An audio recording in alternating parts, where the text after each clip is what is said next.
নমস্কার বন্ধুরা, আপনাকে সকলে আমার রান্নাঘরে স্বাগতম। আজকে আমি রান্না করুম মাটন কারি আলু আর পেঁপে দিয়া। তো প্রথমে মাংসটা ম্যারিনেট করতে লাগবো, তার জন্য দিয়ে দিলাম 1 চামচ লবণ।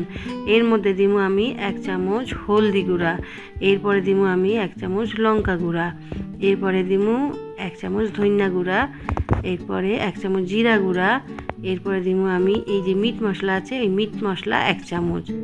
এরপরে আমি দিব এই যে গোলমরিচ, এটা দিব 1 চামচ। এই সব দেওয়া হয়ে গেল। এবার সমস্ত মশলা দিয়ে মাংসটারে ভালো করে মাখিয়ে রাখুন।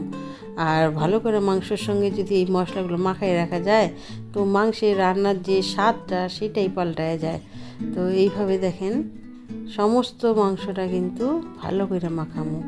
আর মাখানোর পর আধ ঘন্টায় আমি ম্যারিনেট করার জন্য রাখা দিব ঢাইকা।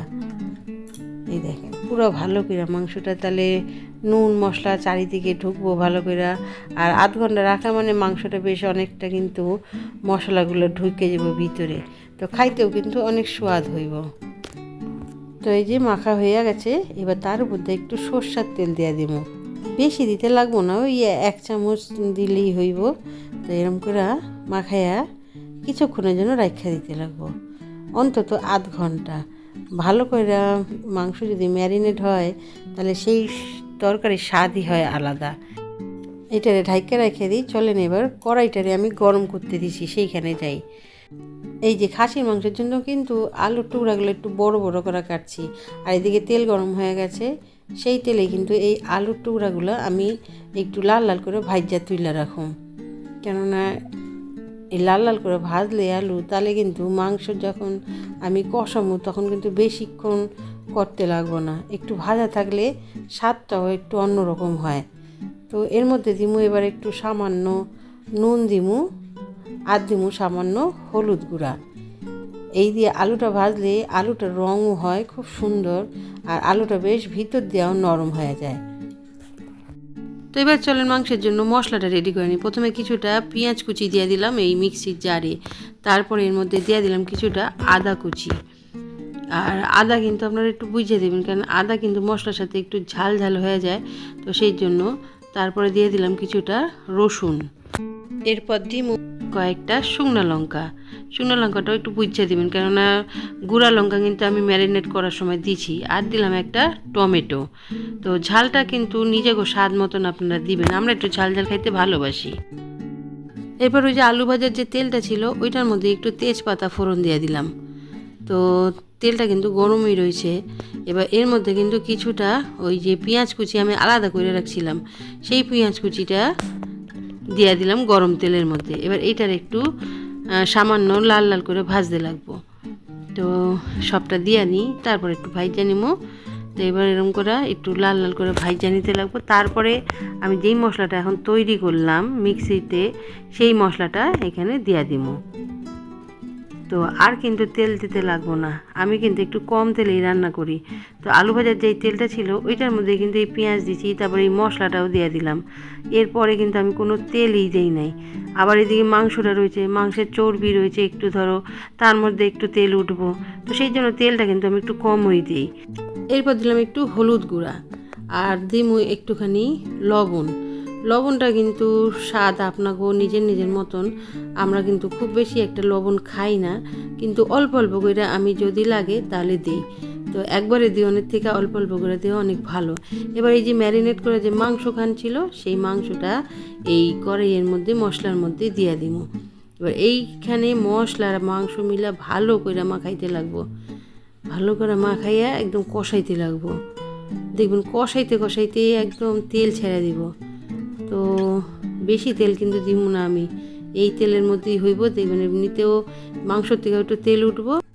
ম্যারিনেট করার সময় একটু তেল দিছিলাম, এবং আলু ভাজার যেই তেলটায়, এছাড়া তো আমি তেলই দিই না। আপনাদের সামনেই তো আমি রান্না করতেছি, দেখছেন তো।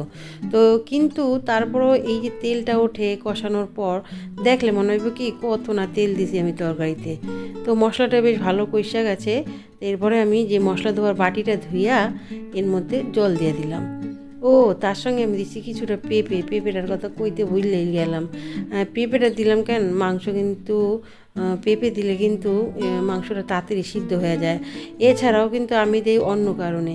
আমার যে শ্বশুরমশাই আছেন উনি তো বেশি একটা মাংস খাইতে পারে না, খাসির মাংস।